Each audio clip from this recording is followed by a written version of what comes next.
hello and welcome to Leaders of Tomorrow Masterclass, India's largest digital-first platform, bringing you India's biggest voices, India's biggest opinion makers, change makers, and India's biggest entrepreneurs.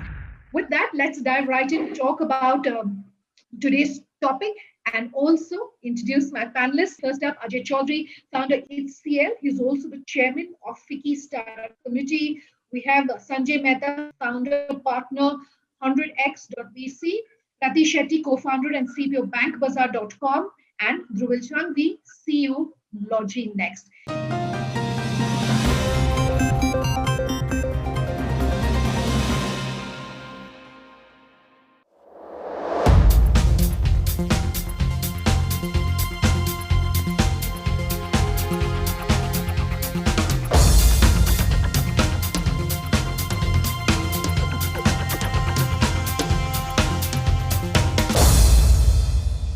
An exciting panel today, and thank you to each of you for having taken the time to speak directly with India's entrepreneurs. And I want to start with a piece of, a headline that I was reading, which was very encouraging.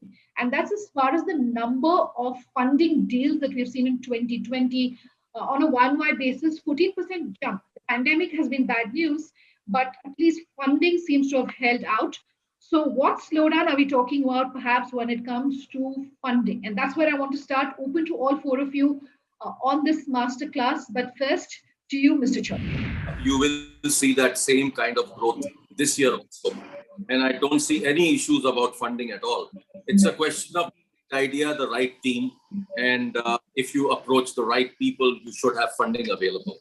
And this trend is getting better and better because more and more people are out there wanting to give money.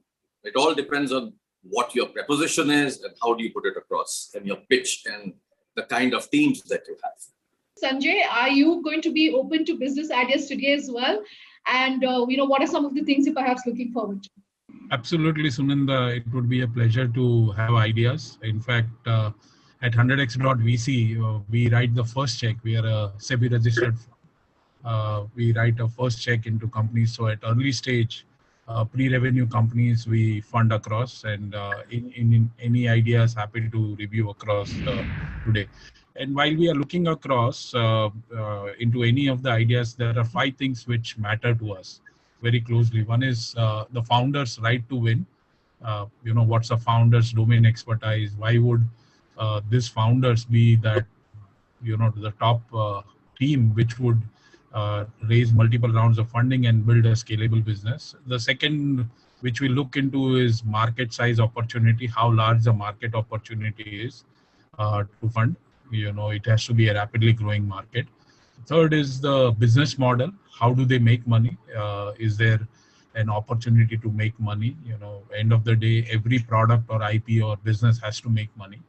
And fourth is what is that entry barrier or a moat or IP which they have built across. And lastly, we have an internal, benchmark saying that can we have a conviction of 20x return kind of stuff? Because end of the day, venture capital business is not charity, it's a business. So we need to make money. You were saying writing that first check. I do know you're one of the first, or the early investors at least, in Logi Next. And Dhruvil, what's your experience been like? Series B funds, fundraising you've raised. As an entrepreneur, if you can talk to someone who's logged in today about what, first off, your fundraising journey has been. I think it's a very interesting journey that every entrepreneur goes through from their very first day, when there are a lot of apprehensions around how to raise fund, when to raise fund, how much to raise, who to raise from, what to say in your pitch, and how to develop a relationship with the investors, all the way to, in your Series B or Series C kind of a stage where it's less about what you communicate, it's more about what you have done with the money that you have raised over the last few years. I think our experience at Logi Next has been very interesting and challenging at the same time. I remember back in 2015 when we had raised our first round of investment, we had a couple of offers from some of the large venture funds and some of the large corporations of India as well. At that time, that was the time I remember I had met Sanjay in one of the angel network meetings, and the kind of response and the support and the difficult questions we got, the detailed questions we got from Sanjay is something impressed us about the quality of the investors. And that was the lesson number one that we learned. And that's what I want to share today, is that it's not just about how much you raise and whether to raise or not. I think it's more about whether the investors really understand your business and your challenges or not. And I think Dhruval is saying interesting and challenging. That was his experience fundraising. As of 2020, correct me if I'm wrong, you raised Series D kinds of fundraise. I'll come back and really talk about what some of what your advice really is for someone who's logged in today, especially as a female entrepreneur. But given your experience in fundraising, given the size and the scale really that Bank Bazaar is, what has that experience of fundraising? What was that like for you? If you look at Bank Bazaar, we're about 13 years as of now.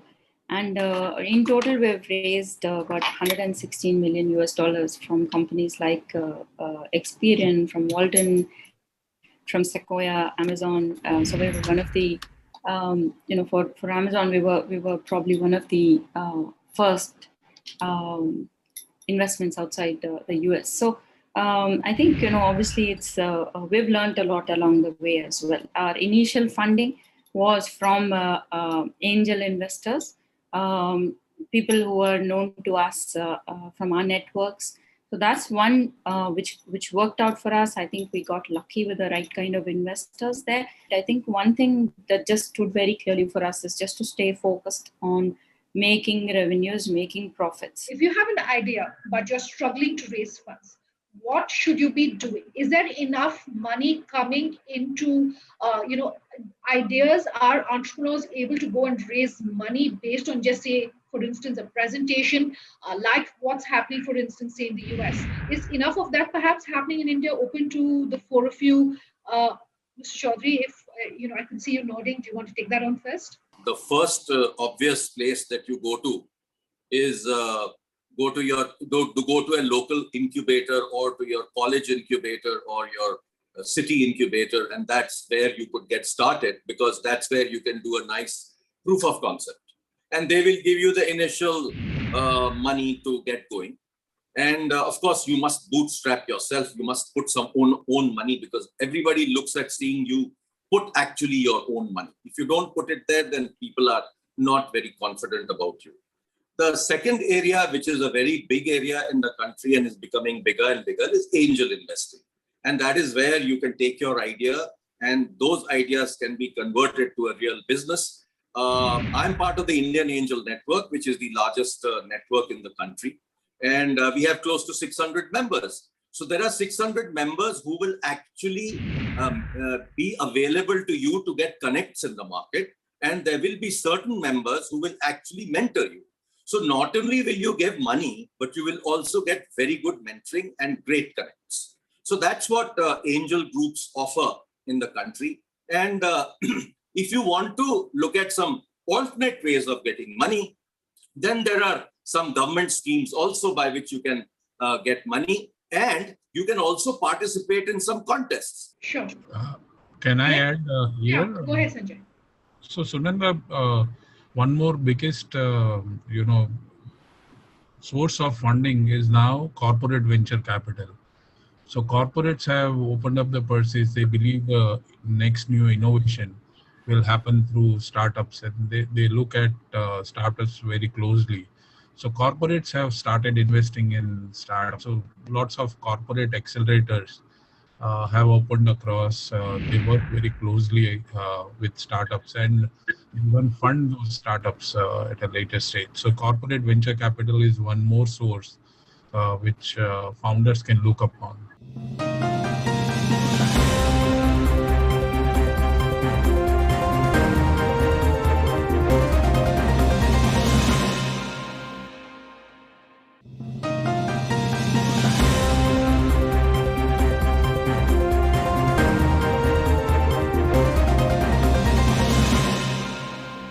First audience question is coming in from Chandra R. She's saying that, while it's great to hear that funding is increasing, funding hasn't gone down due to the pandemic, etc., I would like to know what this panel is saying about bootstrapping. If you have an idea, perhaps getting a pushback when it comes to raising funds. In the initial couple of years at least, and we hear this quite often from entrepreneurs, good to get friends and family to invest and not get a professional investor on board. Anyone on this panel would want to take this question on? So what happens across in the bootstrapping? Yes, it's a great way to build business, not take capital. But most of the time when startups struggle across for scale and growth, end of the day, you need capital. And today banks are not an alternative in terms of raising capital across for startups. So how do you raise capital, growth capital, and how do you deploy capital for growth? The journey with startup is all about accelerated business growth. So if you need velocity, you will have to raise funding. And that's where I think most of the businesses, even if you look into the top companies, everybody has raised some or other venture capital. And now, if you look into India's number one company, Reliance, is also a private capital funded. So, I mean, nobody is now untouched with the private capital. So I would say across private capital is the way to go about. I think just to add to that, from the founder's perspective, what I can add to what Sanjay said is that it's also about what kind of business you are in and whether you are ready for that velocity or not. Number one area, what kind of business you are in, it means that a lot of business models inherently are not attractive to VC funding or investor funding, because typically private investors take high amount of risk and they require pretty high amount of rewards as well. Now, if your business model inherently is not going to return that large capital or may not have as large market size and things like that, then no matter how much pitching you do to investors, you're not going to raise money, and you may just end up wasting all your time chasing investors versus actually chasing your customers. Which can, and sometimes in some of the business models, customers can fund your growth by good cash flows. So that might be a good business model as well. And number two, whether you are ready for the velocity or not. A lot of times, entrepreneurs end up thinking that, raising money is a good thing to do and it's a must have. Then why don't we start with that? And without realizing that they are not in that right stage where they can actually skyrocket immediately after taking the money. Where money may not be the problem, execution may be a problem. And investors sense that very quickly, where they know money is not going to be able to solve their problems. And then again, you end up going into a loop where you may end up chasing investors, but may never raise money. And you waste all your time in that while actually solving the ground level execution problem that you need to solve. Mr. Chaudhary? Actually, the point that was made earlier by Dhruval about crowdsourcing, the other model that's quite popular today globally is this crowdsourcing with product sales. So actually what the company does is it puts up its product and specifications on the crowdsourcing platform and states that you can start pre-booking for this product. So sometimes they do some pre-booking for 3 months, 4 months. And in that way, they are able to get cash flows up ahead for the product as well as for funding. So what happens is that you get two sources of cash. So this is something that is also becoming quite popular if you have a product which you really want to sell globally. And I have actually bought a lot of products like that myself. And I really enjoy doing that because you're actually looking at tomorrow's technology in a lot of ways. Okay, sure. If I can just add, Go ahead, so when it comes to bootstrapping, I think when you do bootstrap in the initial, and I don't think it should happen much later when you're mature, but I feel like the earlier you do it, you just, especially for risky new businesses where you find that, investors are a lot more worried about, find that your idea is not necessarily very stable, or if you feel very convinced and you feel like there is some sort of resistance there. I think if you have the investment ability from your side to bootstrap it, and you can put some amount of it, I believe that it will show that you have that much confidence, you have skin in the game as well. You know that there are companies that do it and they also grow. I think it's just a matter of putting out your own confidence and how you feel about your ideas. I think it just gives a lot more confidence to the investors as well.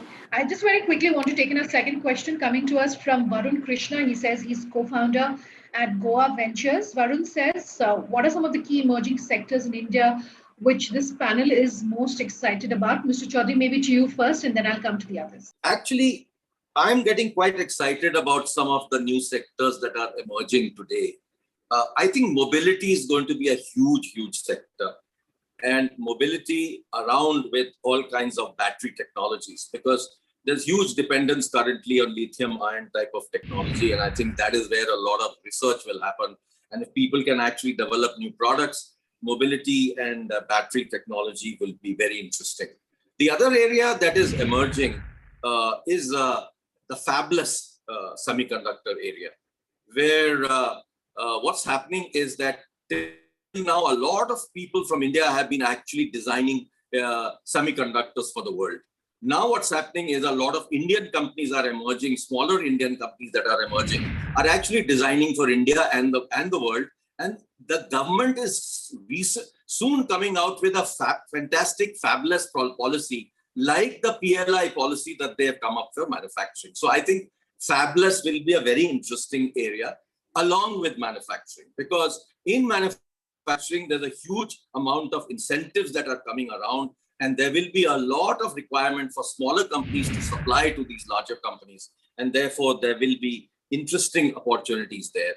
The next area that I feel quite excited about is space. Space has opened up. Geospatial has opened up.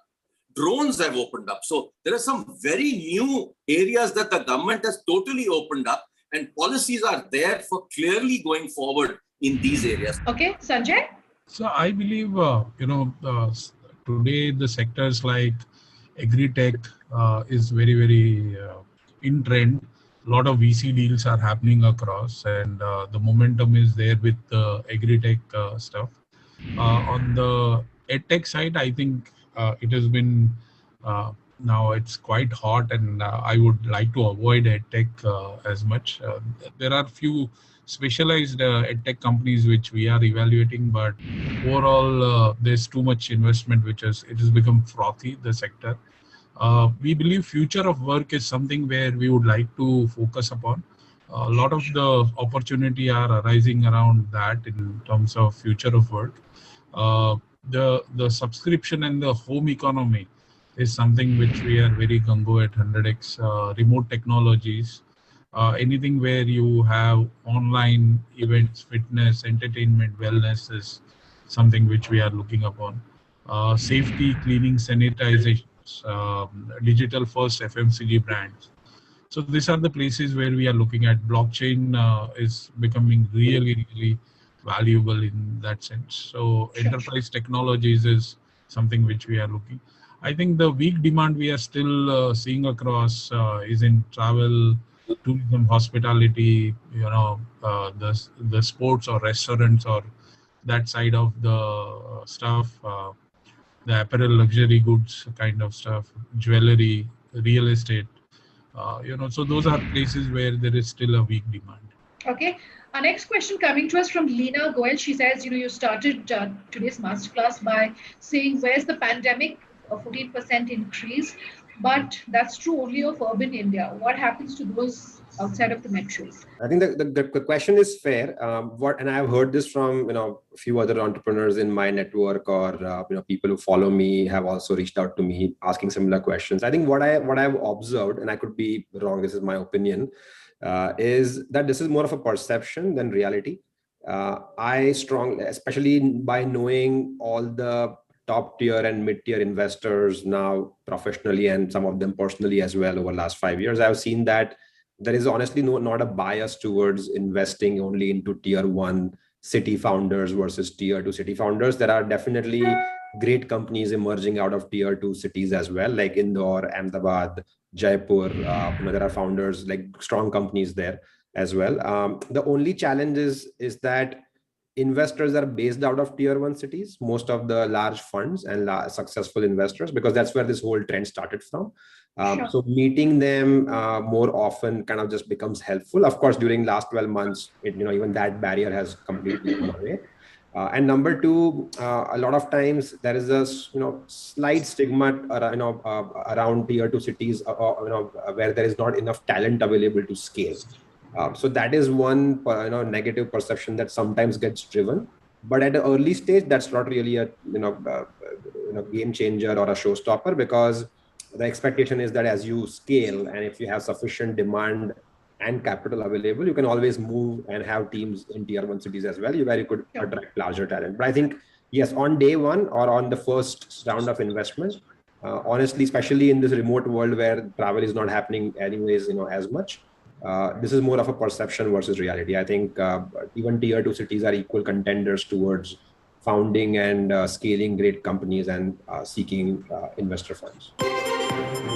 What are some of the things the top 4 or 5 things that entrepreneurs should definitely avoid when it comes to fundraising? I think it's super important to stay focused with what your goals are, where you want to head, and of course, when there is feedback, there's always feedback which could be super accelerating for your business, would really help you raise those profit scales higher. Founders' ability to explain the idea in a minute, right? They need to work on their elevator pitch. Most of them fumble across and pitch their idea in a right way. And most of the time they end up pitching a technology product, not a business, and investors fund business. Founders do mistakes in terms of building everything, while it's not necessary to build everything. They sink a lot of the money by trying to build everything ground up rather than partnering with other companies and scaling up faster.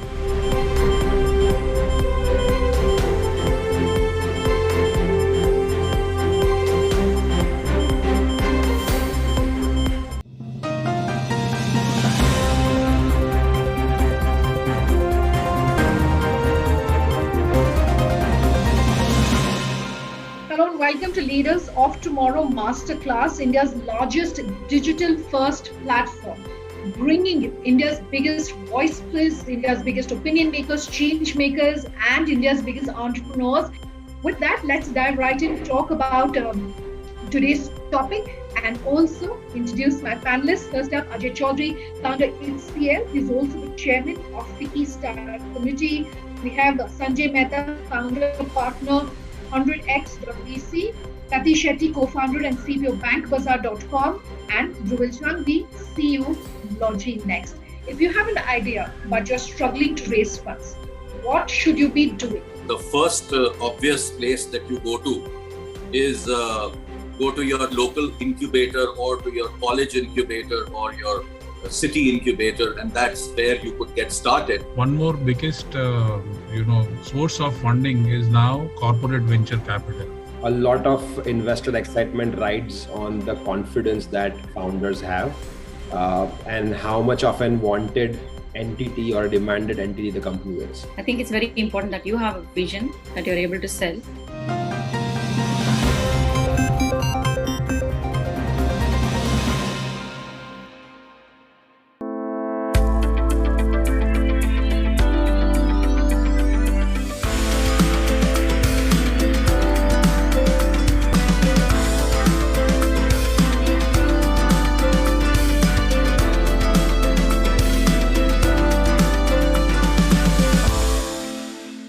This question should be an entire masterclass in itself. It's one of my favorites. Aarti Rao sending us this question to say, what are some of the most common mistakes people are making when they're raising funds? Since we have entrepreneurs and we have investors on this panel, maybe I'll come to the entrepreneurs and ask you, either from your personal learning, your personal experience, or what you've heard from your peer network, what are some of the things the top 4 or 5 things that entrepreneurs should definitely avoid when it comes to fundraising? Rati, I want to give you the chance. Yeah, I think it's very important to be clear about what your product is, how you're fitting the need for your product. And I think it's very important that you have a vision that you're able to sell.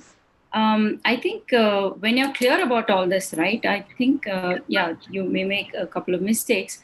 But I believe that, the investor wants to see someone who is absolutely convinced that their product is going to scale, it's going to stay there, and it's going to make certain improvements that that it is intended to do. I think it's very important to stay focused, because I think when it comes to investors and working along with your existing investors also, there's a tendency to always get distracted when there's a competition doing something, or if there's a new buzzword that's come out in terms of technology or a new feature. I think it's very important to realize where we are, realize what your capability is, what your bandwidth can enable, what your technology is capable of doing. It's very important to be also very ambitious and aggressive about what you want to do, be realistic at the same time. But I think what happens is, when there is an expectation that is set, I think it's very important that we ensure that that is a realistic expectation. I think the moment you start saying yes to everything that is needed, because that's what the market is asking for. When I say market, I'm talking about what the investors are asking for. I think without the due diligence, or without the right market for it, or the right customer segment for it, I would stay away from investing anything personally, from a bandwidth side or from technology side. Sure. So I think it's super important to stay focused with what your goals are, where you want to head. And of course, when there is feedback, there's always feedback which could be super accelerating for your business, could really help you raise those profit scales higher. And then there could be things which you're doing just because you want to try something out. I think one hard learning for us is that let's not try something where we're not convinced completely that it's going to be profitable. Because you can try new things out, and always it has to be something which is tested, it is analyzed, it's evaluated, it is scientific in terms of the performance that it's that particular initiative is giving out. Okay, Dhruval, let me come to you next. If I had to pick one thing to absolutely avoid, I would call out not coming across as desperate. A lot of investor excitement rides on the confidence that founders have, and how much of an wanted entity or demanded entity the company is. If you just go out there and just offer yourself and your company in a very desperate way, that it just kills the excitement in investors' mind, and then the ownership of a relationship comes completely on you, and that becomes a founder chasing investor kind of a journey, versus having a balanced conversation where both the parties are equally interested in working with each other. So having that right balance where investors also equally wants you is very important, and not just that you are somehow chasing them and pitching to them to get their money. Okay, Sanjay, I'm sure you have a long list, but what are the top mistakes you're seeing? Yeah, so thanks, Sunanda. So it is said that, it takes a wise man to learn from his mistakes, but a wiser man to learn from others. So I think this is a great question. So first one, founders' ability to explain the idea in a minute, right? They need to work on their elevator pitch. Most of them fumble across and, pitch their idea in a right way. And most of the time they end up pitching a technology product, not a business, and investors fund business. Founders do mistakes in terms of building everything, while it's not necessary to build everything. They sink a lot of the money by trying to build everything ground up, rather than partnering with other companies in scaling up faster. Startup typically hire people for their track record and not for their potential. At early stage, hiring top guns is it's a disaster. Then being successful in raising too much money too early is also a recipe to failure. And then building product which nobody wants. Many times, founders believe that let me build a great product and customers will come, and they are solving no one problem typically.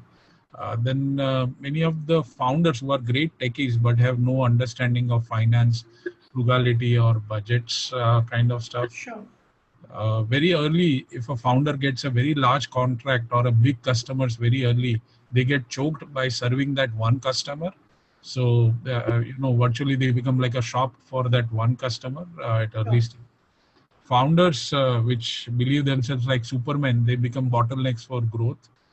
They are like lone rangers, single founder, right? So founders, we look for team kind of stuff.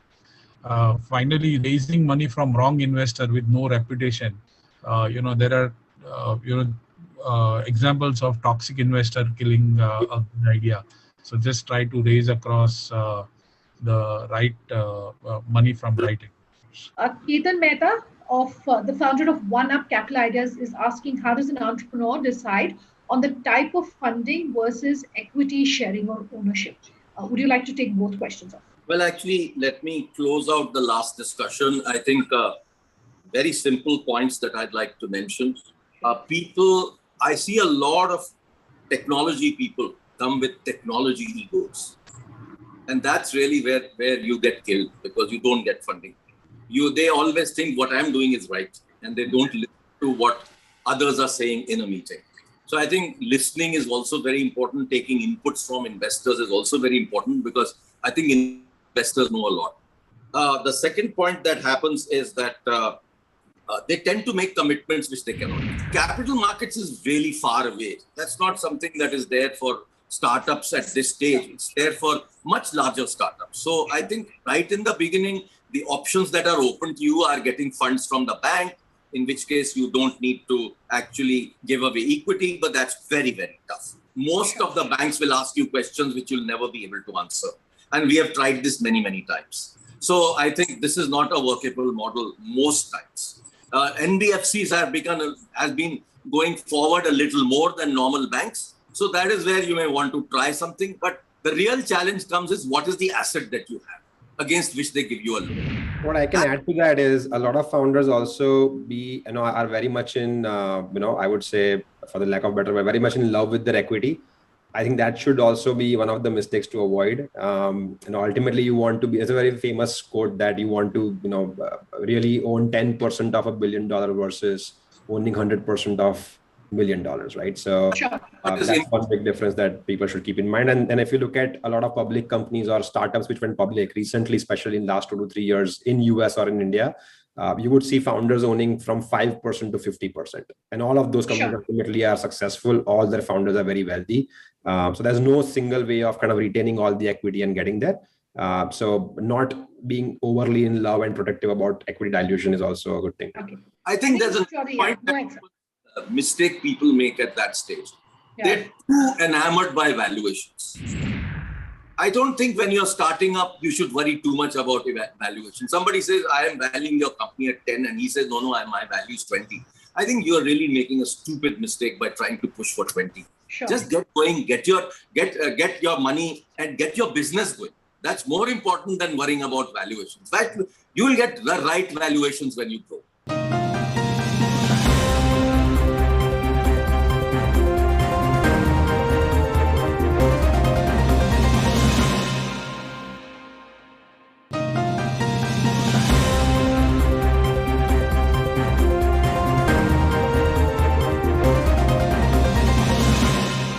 We've got a question which is coming to us from Sangeeta. She says she's co-founder and director at Portflip. What do investors feel about startups burning a lot of cash in the initial few years? We are in intra-city logistics, bootstrapped for the past 3.5 years, and we are not profitable just yet. What will it require to attract investor interest here? Actually, the answer I can give is very favorable to her situation. Fortunately or unfortunately, in startup equity world or private equity world, profitability is not as much desired as growth.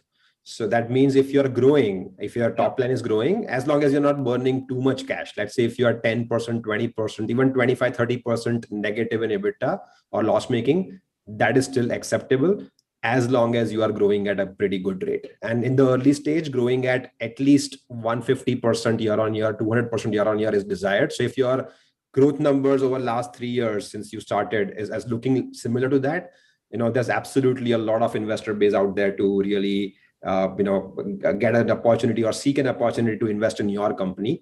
So you don't have to chase profitability, but at the same time, I don't want to risk giving the misinformation here, where some businesses end up burning way too much at the unit economics level also. That means your gross margins cannot be negative.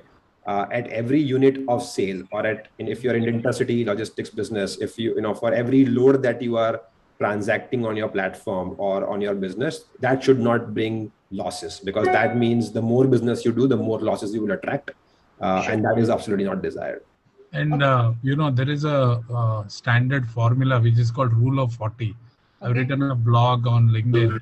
So the math is very easy. If you are growing at 100%, your burn rate can be 60%. If you are growing at 50%, your burn rate can be 10%. If your growth rate is of 40%, you can't burn cash. You have to break even. If your growth rate is 20%, you should have 20% profit margin.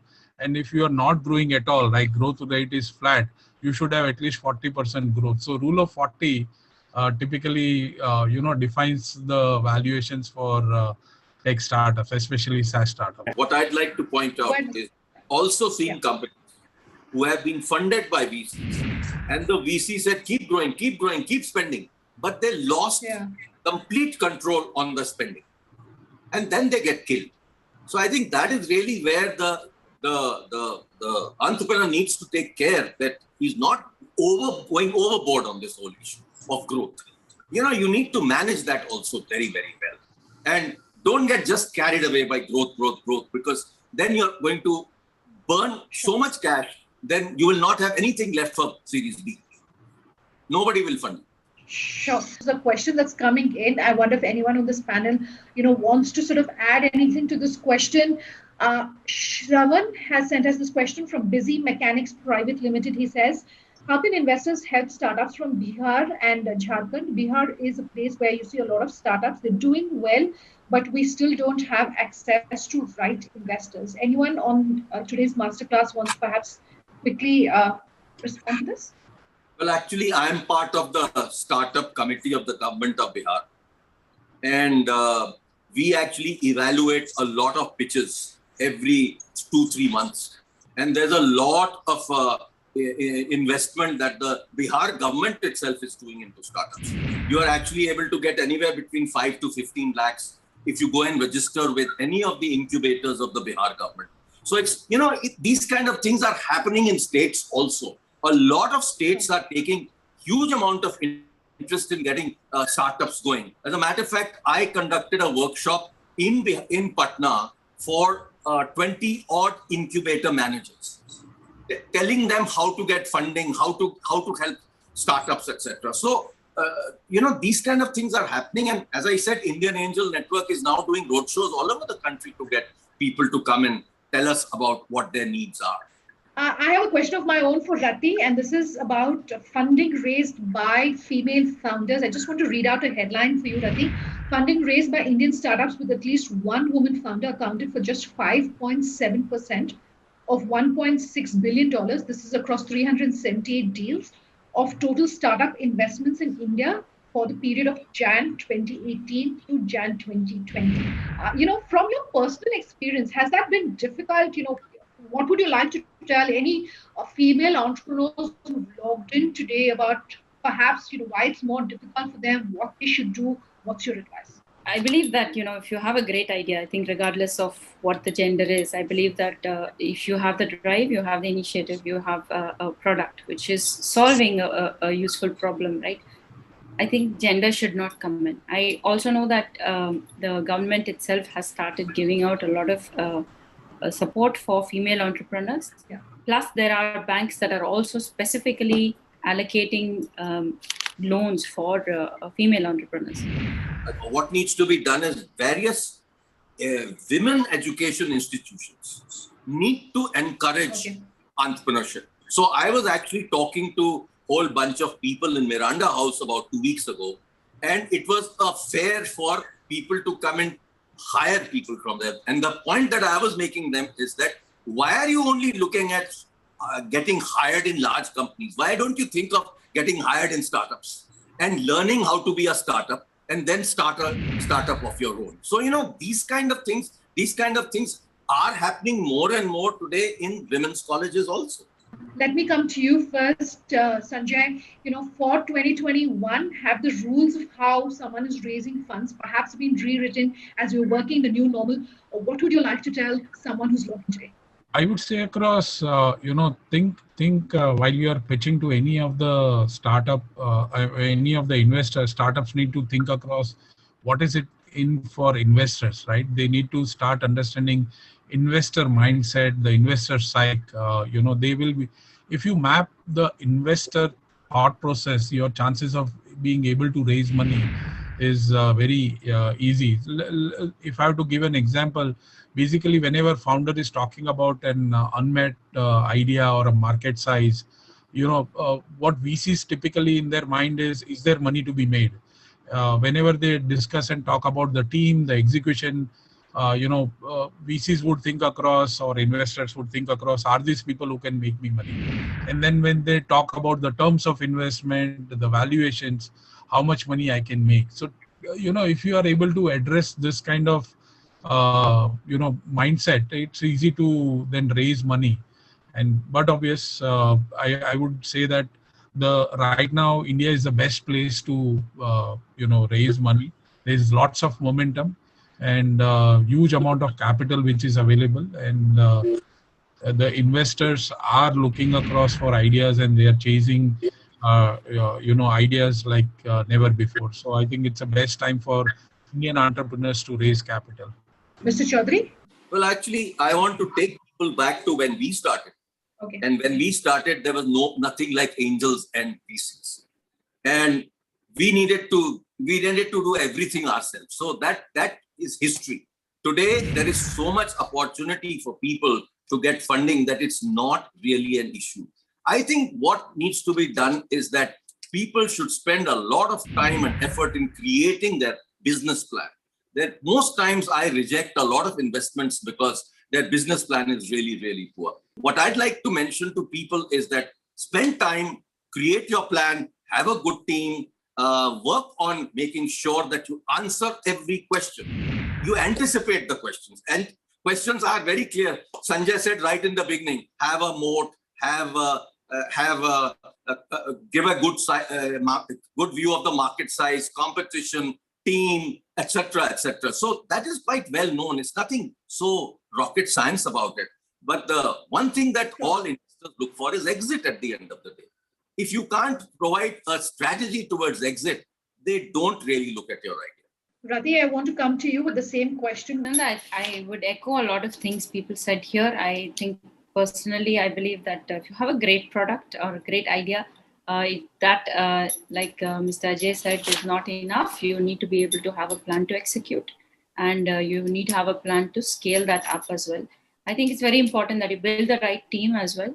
And, you could just wanted to add something from previous. You could think of giving your own team a lot of your, give them enough equity as well so that they feel vested in this as well, right? I think outside of that, I think if we stay and if we as entrepreneurs and as teams strive for the same goals, right, and are focused, right, and are able to prioritize what is needed, not get distracted, I think that's very key. I think we can, the sky is the limit, honestly. Rest of it, I think we should not accept a status quo. Especially when it comes to women, don't just accept that, they would not fund a woman and things like that. I really believe all that is just in the head. Dhruvil, for entrepreneurs who have logged in today, whatever may be the stage or, the growth stage that they're at, what's the one thing you want to leave them with? I think one thing I can tell is that this is the, India has never, there has never been a better time to start than now. Not just in India, in anywhere. The global private capital is at its peak. Even public capital is at its peak right now across the world. The openness of businesses, consumers, the ability to pay, the average purchasing power, every single thing is growing across the world. And there is enough content, mentorship, and advising and platforms available to really launch your idea, test your idea. And even failure is becoming more and more acceptable, even in societies like India. So if you have that entrepreneurial knack, and if you already started the journey, this is the best time. I'm pretty confident that India is going to see tens and hundreds of more successful companies in this decade. Thank you so much for taking the time to join us today, both to our panelists as well as to everyone who's logged in.